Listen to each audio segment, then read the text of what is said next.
할렐루야. 3일간도 평안하셨습니까? 우리 오늘 투표 다들 잘 하셨죠? 우리가 항상 주님의 명하신 대로 나라와 교회를 위해 하나님의 나라와 의를 위해서 기도하고 헌신하는 우리 구별된 복된 성도 모두가 되실 수 있기를 주님의 이름으로 축복합니다.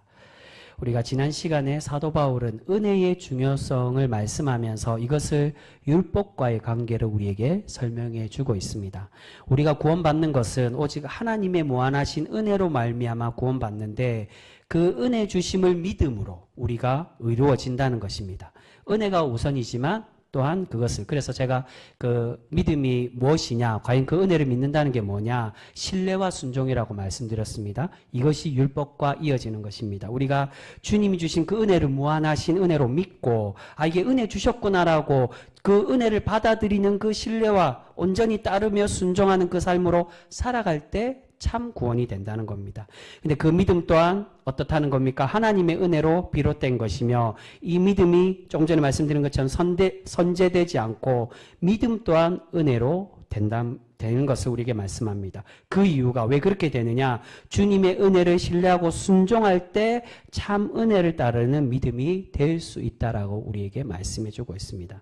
그렇기에 결론이 무엇입니까? 초반에 말씀드린 것처럼 율법은 이 믿음과 상관이 없고 폐기되는 것이 아니라 신뢰의 삶, 순종의 삶으로 이어지기 때문에 율법과 믿음은 필연적인 것이라고 우리에게 그렇게 말씀해 주고 있습니다. 왜냐하면 순종의 삶이란 하나님 말씀을 따르는 삶, 율법을 따르는 삶이다. 그것을 말씀합니다. 그러니까 사도 바울이 계속 율법에 대해서 비판하는 건 하나님의 말씀 순종할 필요가 없다, 이걸 말하는 게 아니라 유대인들이 말한 그러한 율법 행위, 아무런 감동도 없고 회개함도 없는데 내가 할례만 받으면 되고, 또는 정결한 신앙생활을 하듯이 우리가 지금의 현대 신앙생활로 보면 교회만 출석하고 집에만 돌아가고 하면 되느냐, 그게 아니라 정말 예배자의 다운 삶, 주님을 진정으로 믿는다는 그 성도의 삶으로 살아감의 됨을 우리에게 말씀해 주고 있다는 겁니다.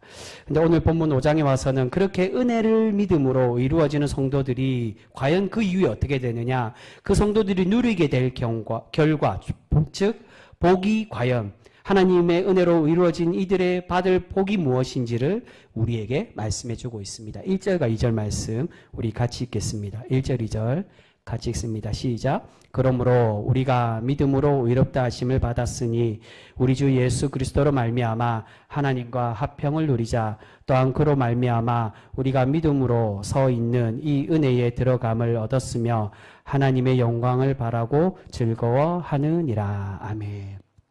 1절에서 믿음으로 의롭게 된 우리가 어떻게 된다라고 말합니까? 하나님과 화평을 누리게 된다라고 말합니다.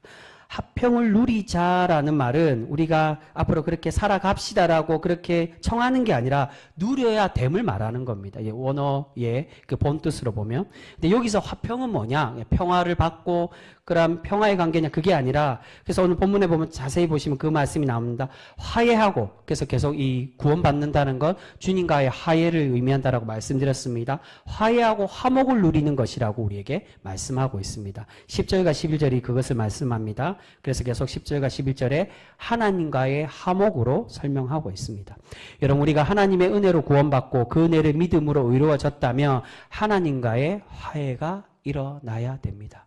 우리는 생각할 때 용서받고 구원받았으면 그걸로 끝난 게 아니냐라고 생각할 수 있습니다. 근데 사도 바울은 워낙 똑똑한 사람이라서 이것을 좀 더 체계적으로, 그래서 이거를 확장성이라고 말하고요, 점진적으로 단계성이라고 말합니다. 이것을 좀 더 신앙적으로 확장시켜서 단계적으로 우리 구원받는 단계의 흐름이 뭐냐, 이것을 설명하는데, 의로워져서 구원받는 것으로 끝나는 게 아니라 그 구원받음의 확정적인 모습이 하나님과의 화해라는 겁니다. 이걸 법적으로 설명할 때 사실은 의로워진다라는 거를 이 로마서는 이제 법적인 의미로 이 사도 바울이 자주 설명한다라고 그렇게 이야기합니다. 그러니까 우리가 죄인인데 법정에서 재판장이신 하나님께 너 보니까 증거에 따라 죄가 없어, 내가 너 죄 없게 하겠다라고 그렇게 확정해 주시면 우리가 죄 없는 사람이 되는데 그걸로 끝나느냐? 그렇지가 않다는 거예요. 법정에 간다는 거 분쟁하는 사람이 있고 우리가 잘못이 있는지 없는지 다투는 사람이 있는데 그 사람과, 그러니까 여기서는 주님을 말합니다. 주님과 화해가 일어나야 된다는 겁니다. 우리가 죄를 지었다는 거, 의롭지 못한 존재, 죄인의 상태가 되었다는 건 단순히 죽게 될 사람, 죄로 인해 죽게 될 사람이 되었다는 것만 말하는 게 아니라 뭐까지 말합니까? 창세기의 말씀이 그게 나옵니다. 하나님과 우리 사이가 죄로 인해 평화가 깨어지고 화해가 깨어지고 관계가 깨어졌다는 것을 의미하고 있습니다. 이것을 이전에 창세기 새벽기도 때 창세기 말씀에서 그 말씀 드렸습니다. 최초의 인류의 죄인이 누굽니까? 그래서 이 후반부에 아담이 나오는 이유가 이것 때문에 나오는 겁니다. 최초의 죄인과 인류의 시초가 아담인데 선악과의 사건으로 하나님과의 관계가 깨어졌다는 겁니다. 제가 세 가지의 관계라고 전에 말씀드렸습니다. 하나님과의 관계와 우리 자신과의 관계, 그리고 세상 모든 만물과의 관계가 깨어지고 있는 것입니다. 주님이 우리를 죄인일 수밖에 없고 그 하나님 우리가 죄 지은 것으로 죄인이 될 수밖에 없지만 그러나 주님이 우리를 죄 없다라고 의롭게 만들어 주심으로 우리가 그렇게 의로워졌지만 그걸 끝나는 게 아니라 이제는 그 깨어진 하나님의 온전한 하나님의 백성다운 모습, 하나님과 화해를 이루는 그러한 성도가 되어져야 돼. 그것이 천국의 백성다운 모습이라는 겁니다. 용서받았다라고 끝나는 게 아니라 우리가 감옥에서 출소했지만 출소 나오는 것은 끝나는 게 아니라 신분을 회복해야 되는데 그 신분이 하나님과의 관계의 회복이라는 겁니다. 그렇게 죄로 인해 하나님과 멀어지고 깨어진 관계가 아무런 공로 없이 오직 은혜로 하나님께서 우리를 의롭게 하여 주셨다는 것입니다. 그렇게 의롭게 되었다는 것은 그저 구원받은 사람, 복을 받은 사람으로 부르시는 게 아니라 죄로 인해 깨어진 하나님과의 관계가 회복되고 화해하게 됨을 말씀하고 있습니다. 그렇게 우리가 이제 이런 은혜로 의로워짐으로 하나님과의 화목을 누리는 존재가 되었기에 이제 하나님의 영광을 바라보며 하나님의 영화로운 존재가 되어야 됨을 우리가 소망하며 기다리고 그것을 자랑하며 살아가야 된다라고 우리에게 말씀하고 있습니다. 그 말씀이 2절 말씀입니다. 1절은 화목을 이루었다. 그러면 어떻게 되느냐? 관계를 이루었다. 그렇다면 이제는 하나님의 영화로운 존재, 하나님의 영광을 바라보며 영광 돌리는 삶으로 살아가야 됨을 우리에게 말씀하고 있습니다. 오늘 5장 말씀을 자세히 보시면 사도 바울은 계속 하나님의 의로움과 구원받음을 분리해서 단계적으로, 그래서 아까 말씀드린 것처럼 확장성과 단계성이라고 말씀드립니다. 이게 뭐 여러 가지 서신에도 나오지만 이게 나선형이라고 말하지만 반복됩니다. 오늘 말씀 보면 계속 반복입니다. 그러니까 사실은 이게 쉽게 설명할 수 있지만 반복하는 이유가 강조의 의미도 있지만 이것을 좀 더 구체적으로 깊이 있게, 그러니까 화해가 결국은 의로워짐과 똑같다라고 볼 수 있지만 사도 바울은 그렇게 보지 않았다는 겁니다. 우리가 의로워졌다면 관계가 회복되어 참 구원의 백성으로, 그러니까 백성의 구원받는 백성의 신분이 회복되었기 때문에 그 회복된 사람으로, 회복된 거 끝나느냐? 회복된 사람으로 살아가라는 겁니다. 그것에 대한 구원의 원리를 단계적으로 설명합니다. 우리가 의로워진 것이 구원의 상징인데 그 의로워짐이 참 구원의 완성인 하나님을 영화롭게 하며 하나님의 영화의 삶으로 살아가고자 소망하고 자랑하는 삶이 되어야 된다라고 말씀합니다. 이 1절과 2절이 바로 현재와 미래에 대한 선포입니다. 현재 우리가 의로워졌어. 주님이 과거에 우리를 위해 죽으셨기 때문에 우리를 여전히 의롭게 만드시는데 그럼 그것으로 끝났느냐? 그렇지 않고 미래에 대한 소망, 주님이 재림하심으로 우리에게 완성해 주실 그 구원을 위해 우리가 날마다 하나님을 영화롭게 하고 영광된 모습으로 성화의 삶으로 살아가며 그렇게 참 구원을 완성을 이루는 성도가 돼야 됨을 사도 바울은 여전히 말씀합니다. 그래서 오늘 5장에 보시면 즐거워한다는 표현이 나오는데 사실 이게 즐거워한다는 말이 아니라 원어상에 자랑한다라는 뜻입니다. 이게 원어로 원래는 자랑한다. 그래서 세 번역 보면 다 자랑한다라고 되어 있습니다. 근데 무엇을 자랑하느냐? 내가 구원받음을 자랑하는 게 아니라 무엇을 자랑해야 됩니까? 값없이 주신 하나님의 그 은혜를 선포하고 자랑해야 됨을 말씀합니다. 그런데 이것은 우리가 기쁘고 평안을 누릴 때뿐만이 아니라 환난과 고난 속에서도 마찬가지로 우리가 담대히 나아가며 또한 자랑하고 그 고난받음도 자랑해야 된다. 왜냐하면 그 고난을 통해 우리가 소망을 이룰 수 있기 때문이라는 겁니다. 우리 그 말씀 보겠습니다. 3절과 4절 말씀. 우리 3절 4절 같이 읽습니다. 시작. 다만 이뿐 아니라 우리가 환난 중에도 즐거워하나니 이는 환난은 인내를, 인내는 연단을, 연단은 소망을 이루는 줄 알미로다. 아멘. 여러분, 우리는 때로는 고난이 오고 환난이 닥치면 하나님의 책망이거나 벌로 생각하는 경우들이 많이 있습니다.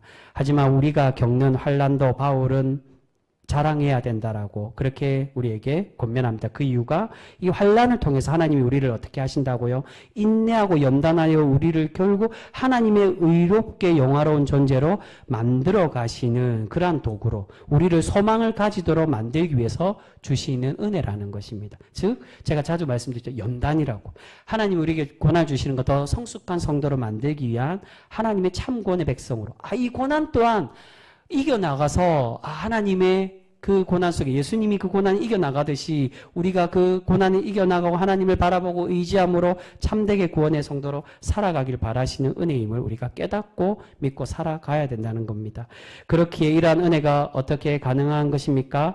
우리의 의로움과 우리의 믿음이 나의 힘이 아니라 성령의 역사심으로 가능하여진다라고 우리에게 말씀하고 있습니다. 5절 말씀 우리 같이 읽겠습니다. 5절입니다. 같이 읽습니다. 시작.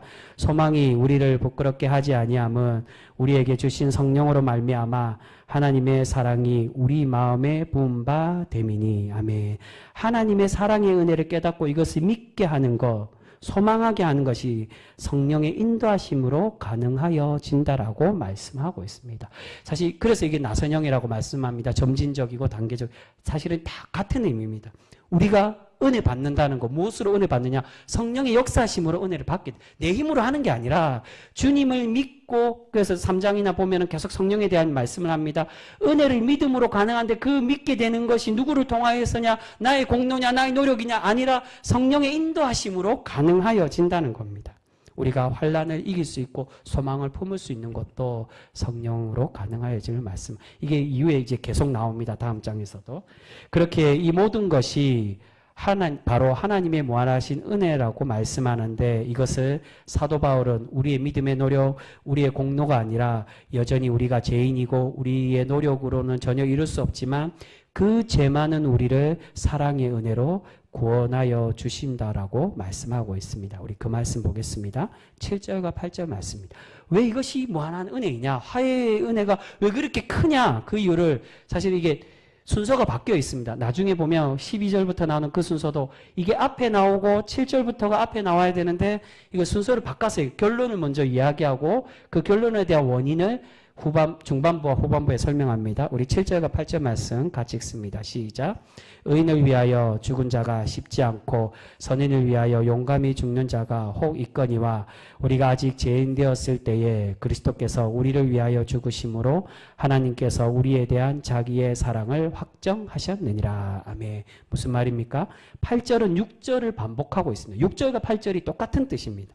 7절에서 일반적인 사람은 의인을 위해서 죽는 것도 쉽지 않은데 근데 하나님이 8절에서 어떻게 했다는 겁니까? 하나님의 은혜가 크신 이유가 그런 일반적인 사랑이 아니라 여전히 우리가 유대인들이 말한 것처럼 율법으로 우리를 의롭게 만들어가고 내 스스로 자격이 있다라고 만들어가서 우리를 구원하고 택한 게 아니라 여전히 죄인인데 하나님은 그 죄인을 아무런 조건 없고 값없이 우리를 위하여서 우리를 사랑하셔서 죽으심으로 그 구원으로 우리를 사랑을 확정해 주고 계신다는 것입니다.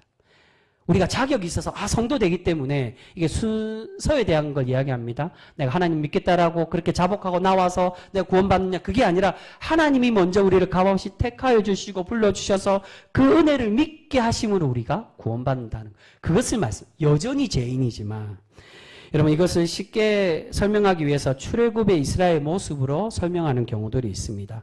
하나님께서 애굽에서 이스라엘 백성들을 구원하기 위해서 내린 10가지 재앙이 있습니다. 그 마지막 10번째 재앙이 무엇입니까? 장자의 재앙이었습니다. 장자의 죽음. 근데 그 장자의 죽음에서 모든 장자들이 다 죽을 건데 어떻게 하면 살겠다라고 말씀합니까? 이스라엘 백성들에게 어린 양을 잡아서 그 피를 문설주와 임방에 발라 죽음을 면하라고 구원을 받으라고 말씀합니다. 근데 여기서 하나님의 은혜가 담겨져 있습니다. 근데 그 피를 바른 사람들이 어떤 사람들입니까? 피를 바르기 전이든 후든 피를 발라서 정결하고 거룩한 사람입니까? 그게 아니라 이들 중에 살인자도 있고 도둑도 있고 미워하고 시기하는 사람이 여전히 있다는 겁니다. 그런데 하나님이 어떻게 해서 구원한다고요? 하나님은 예수님의 보혈을 상징하는 어린 양을 바르기만 하며 구원하여 주시겠다라고 말씀하고 있습니다. 그러니까 자칫 이 모습을 우리가 오해하면 믿음만 있으면 된다는 얘기 아닌가가 아니라 바르라고.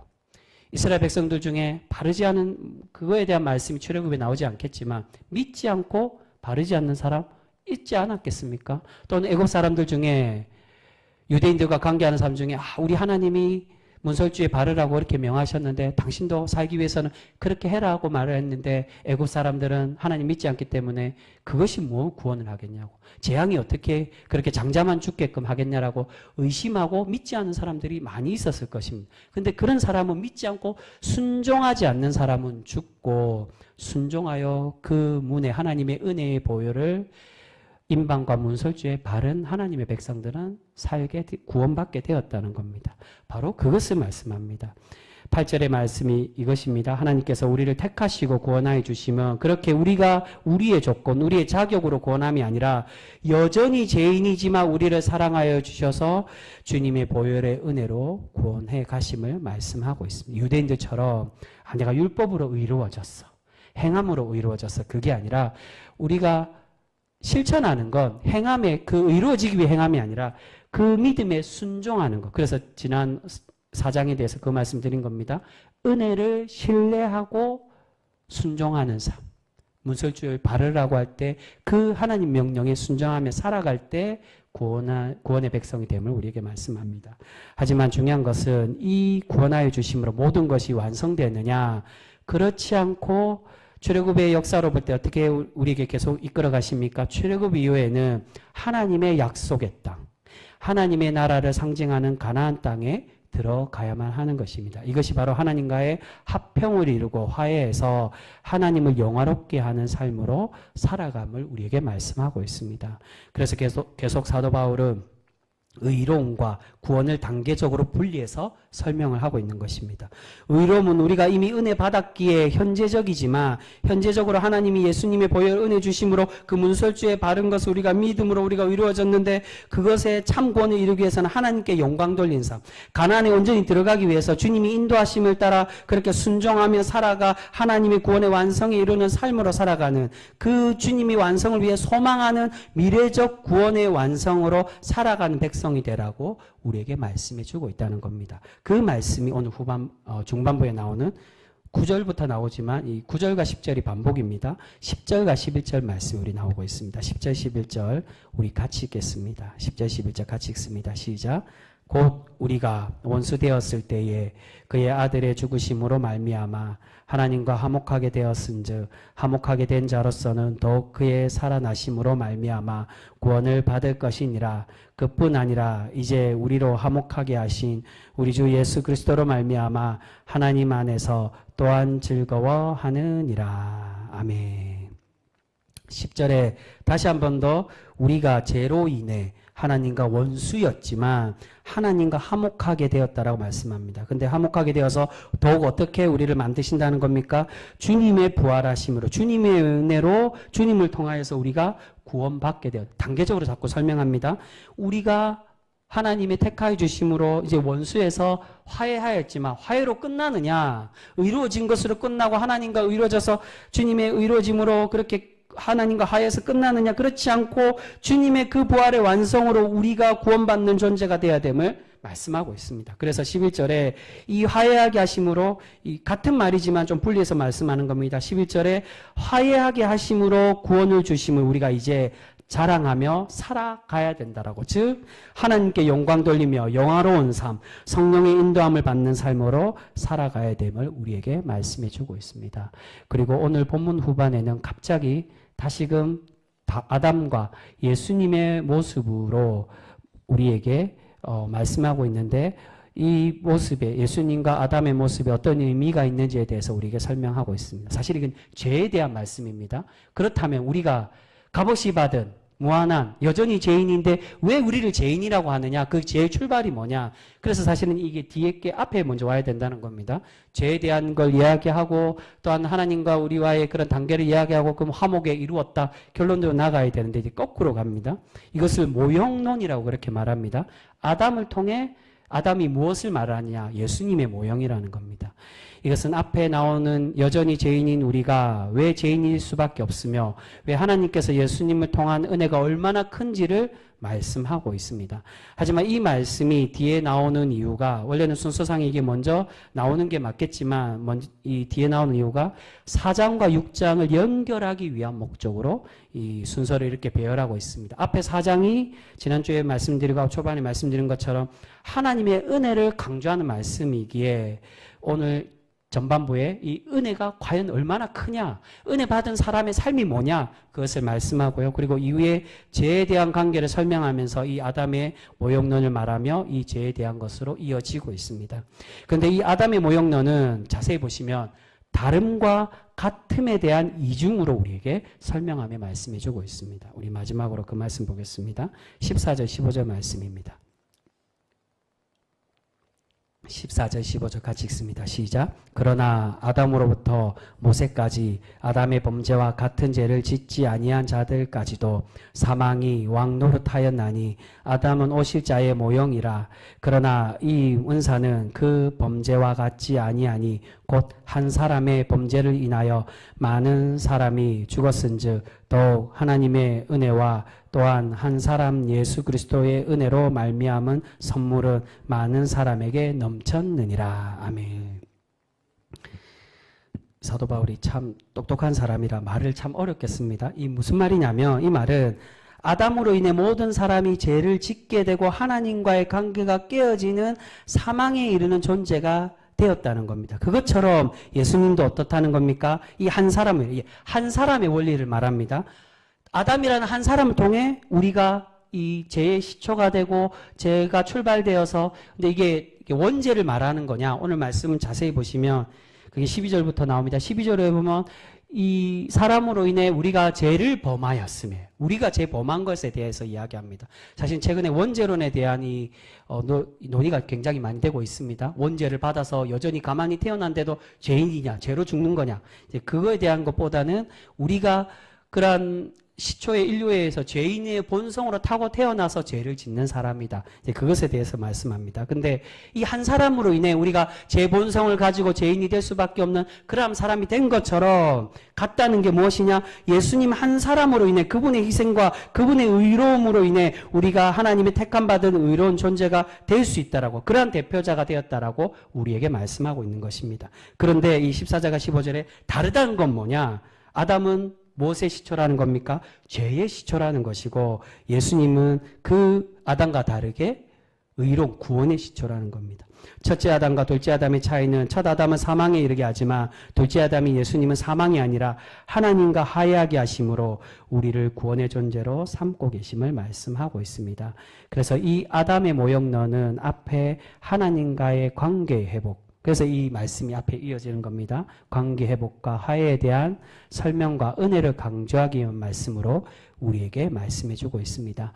사랑하는 성도 여러분, 오늘 사도 바울은 우리가 하나님의 은혜로 그 은혜를 믿음으로 의로워지는 존재가 되었다라고 강조하며 말씀합니다. 하지만 중요한 것은 그 의로운 존재가 된 것으로 우리가 완성된 것이 아니라 하나님과의 화해, 죄에서 벗어나 하나님과의 관계 신분이 회복되고 그로 인해 미래에 우리에게 보여하여 주실 영화로운 삶, 하나님의 은혜에 순종하고 의지하는 삶으로 살아가야 된다라고 우리에게 말씀해 주고 있습니다.